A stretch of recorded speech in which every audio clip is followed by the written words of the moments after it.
So, you want to get a seat at the table in North American League of Legends. You want to be able to talk with the likes of Jack, of Steve, of 100 Thieves ownership for as long as they're in the league. But for the longest time, you were never able to because franchising eliminated any possible chance of promotion relegation, which meant that the owners that were in the league were the owners in the league, and it was never changing.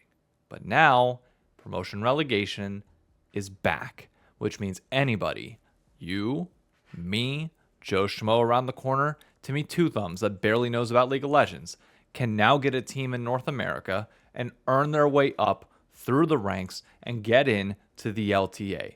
A true welcome to Wrexham if you know what that series is. And I know a lot of people aren't traditional sports fans and might not. Today, we got the update around Tier 2 League of Legends in North America, the entire structure of what it's going to look like, the rules and requirements, and there's a lot that is interesting here because it changes the way we've thought about Tier 2 over the last 5 or 6 years, notably with Team Liquid and FlyQuest not being on the list of teams in it. So let's start there. A familiar face in esports as a whole, but maybe not to League of Legends, is joining the NACL in Luminosity Gaming. If you're not familiar with them, I kind of got introduced to them, I'm trying to remember how many years ago now. They were in Call of Duty. Luminosity notably had a pretty famous Counter-Strike roster for a long period of time. I think Luminosity was like the Fallen, Taco, like that roster before they became like SK or something. I can't remember the exact history. But nevertheless, they're a big name like internationally, so to speak, but the brand has fallen off over recent years as they simply don't really have much going in the league space, so to speak. But the one thing that I've always appreciated, their financial statements are public, so we will be able to see how much money they're making, how much money they're losing, and how much they invest in all of this. But alongside them, we have names that most people are familiar with. Dragonsteel, if you're not familiar with the partnership, that is the Maryville University team. It's actually a collegiate team that partnered with Brandon Sanderson, who Dragonsteel's, like, I guess, part of his books. I don't read all that much. I'm more of a podcast guy. But they're still in it. Cincinnati Fear, Supernova, Blue Otter, who's notably partnered with Cloud9. That'll come back here in a minute. Winthrop University, and I have no clue who CCG Esports is, couldn't tell you. And then 3 open qualifier teams who can literally just promote through an open qualification tournament. I'm not sure what the requirements are to play in that promotion tournament, but I'd imagine it's going to be grueling. But in theory, hey, you could form a team of 5 players and qualify up there right now with no salary. You just have 5 guys that are good enough. You could, in theory, make it to the NACL, which then could make your way into the LTA. But notice how there's no remnants at all of former LCS LTA teams. And we can actually use Papa Smithy's tweet because he pretty much points out exactly what was kind of known when this decision came. There's no rule against somebody like FlyQuest or Team Liquid or 100 Thieves or anybody else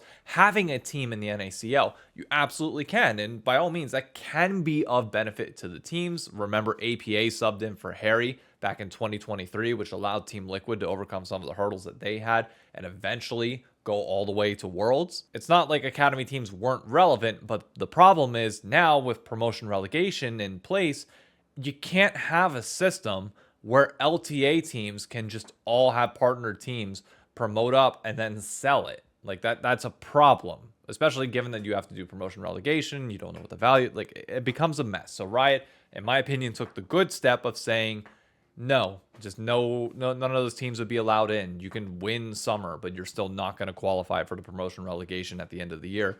You just cannot do that. So if you're a player, if you're a tier 2 player trying to make your way up and you want to associate yourself with an org, what is the incentive to picking the likes of FlyQuest or Team Liquid? None at all. Like, there's zero reason to go to them because you could go to Dragonsteel or Cincinnati Fear and qualify your way up into the LTA when you cannot do that under a LTA team themselves. So this has effectively killed the desire for any LTA team to be in this, which is fine. But that said, the reason why I highlight Blue Water is because they're important to show you can still partner with an NACL team.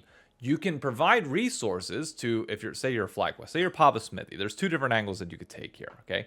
FlyQuest could pick one of the teams involved in the NACL here for a multitude of reasons, being that maybe they need a replacement for, I don't know, just picking somebody random. Bwipo, for example. We knew they were looking at like Surdy and other players as options. Say halfway through the year, Bwipo like has an issue, wants to go home, and you want to have somebody that you're kind of putting some resources into, but kind of hands off as well. If you're FlyQuest, you could partner with one of these orgs so that you can just directly pull from that org, or at least you have priority to bring them up, assuming that you want the slot. I don't know what the agreements between all these teams look like for partner teams, but I mean, you could in theory require that one of FlyQuest staff is allowed to be in the meeting rooms of all of these. Like, there's obviously different stipulations that can go on. Cloud9, to my understanding, is really not all that involved with Blue Water, other than just like the naming. But also for FlyQuest, say there is an org down here that you think would eventually be of use to the LTA if they were to get promoted, not in terms of competition, but in terms of the brand value, bringing everybody else up in the league. You can partner with them, help show them their day-to-day operations, things that you should probably start changing in terms of your infrastructure to get prepared to be at the LTA level, assuming that you are eventually able to win and get there. It's an interesting proposition, but at a minimum, it guarantees that yes, the 10 names that you will see in the NACL qualifiers, they are not going to be related. They're going to be their own independent thing, and they are all fighting to eventually make their way up. Because if you do win that promotion relegation tournament, you do get a part of that global revenue pool that everybody is fighting over. You have your chance to eventually earn your way up. Now, that said, given the nature of promotion relegation, yes, you do have to go through a full tournament. An important distinction here is that for North America, or the LTA North, and the LTA South, you have North America and Brazil having their own tier 2 systems like independently, and then you have what's called, make sure I'm pronouncing this right, Liga Regional Sur and Liga Regional North. In other words, every country that is part of both North and South America, that is not the US, Canada for North America, nor Brazil for CBLOL,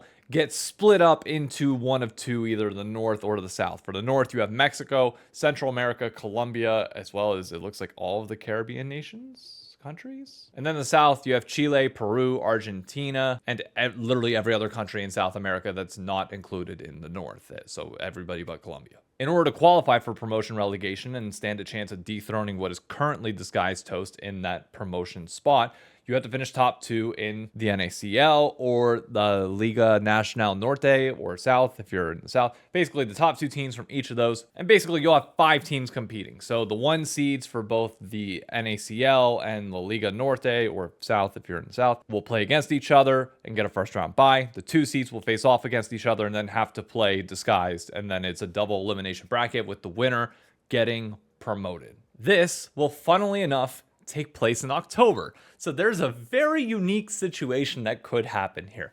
And I'm kind of praying that it does, just for maximum chaos, which would be if Disguised were to make Worlds in the odd situation that they are. I've seen the roster via the leaks. It's probably not going to happen, but say for whatever reason, they get their shit together and it works and they go to Worlds. They have to play this promotion tournament to make sure that they keep their spot in the LTA the following year, which you would assume they would win, but there's a chance that you could get upset as you're prepping for Worlds. If they lose that prior to going to Worlds, they would then go and be the representative at the World Championship, knowing that they're not in the LTA the next year simply because they got relegated. It's wild. It is a wild situation that could happen. It's highly unlikely. Obviously, given that the teams that will be consistently promoted from this, you're not going to have the biggest names in North America, the biggest imports. Like, realistically, the team that is always going to be getting promoted or relegated will typically be somewhere around the 8th to 5th, maybe 4th range. That's the expectation that we should have for most of these teams. Like, I find it hard to believe that we would have just like, a Damwon style roster of rookies that would just come and fight their way up incredibly well. I mean, it's possible by all means, but it's unlikely. The bigger question at hand, though, is what does this do for Tier 2 in North America as a whole?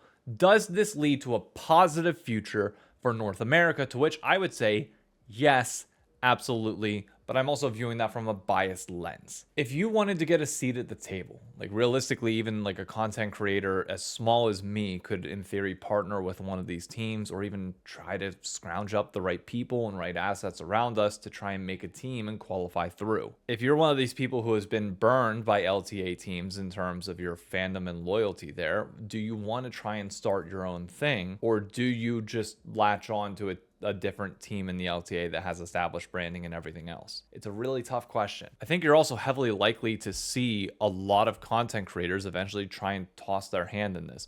We're going to see how much it costs to get promoted. Say Luminosity is able to promote, we will directly see their books, and I think that will be a benefit to everybody to kind of get a sense of like, okay, this is what the expectation is if you want to try and go up that far. You might be able to do it on a lower budget, possibly, but there's a lot of other things at play here. And also, from a branding point of view, I'm really happy that promotion relegation is back, because you're going to have these teams that should hopefully be able to do something unique in tier 2 to start building fandom. The fact that Cadril even considered this for a minute should tell you all that you need to know. That yes, it's an appealing option for content creators and hopefully should get some big names. I'm eyeing Ludwig right now, Moist Mogul, to try and see if they eventually want to kind of work their way into this. But look, there's a lot of other content creators that, like, realistically, starting a team from scratch and like qualifying your way up, is it going to cost money? Yes. Are you going to assume some debt? Yes.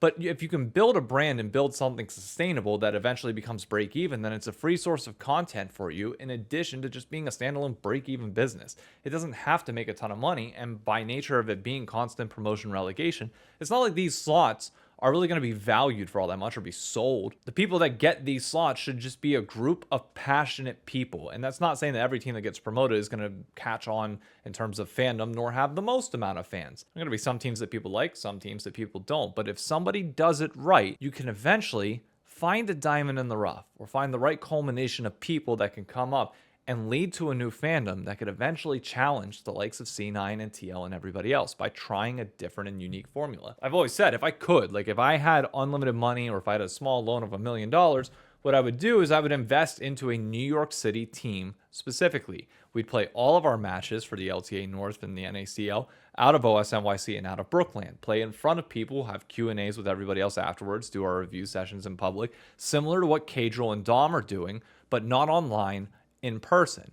Be able to watch every single match together in person and develop a local fandom that people can cheer for. That's way more easily monetizable than something that is purely online, especially when you don't have a massive content creator attached to it. You start building that up, you start growing a brand, people suddenly realize your name, they take note, they come in for an event, and before you know it, things start building. And it takes a lot of time and a lot of effort. But when you have a tier 2 scene now that allows you to potentially get a seat at the table, then it might be worth it. So I'm really interested to see what happens with all of this. I'm curious to see if anybody does take that leap of faith, or if all the teams that we get promoted through this are just going to be, another online brand that doesn't really make that much of a dent in culture. Somebody will eventually get it right. And I really like these changes and what it will do for the tier 2 scene as a whole. Will it promote the most amount of rookies and everything? No, it's probably going to be a bunch of veterans that come in and start stomping people and just, perpetually kind of hold that spot. But eventually there will be some younger players that find their way up.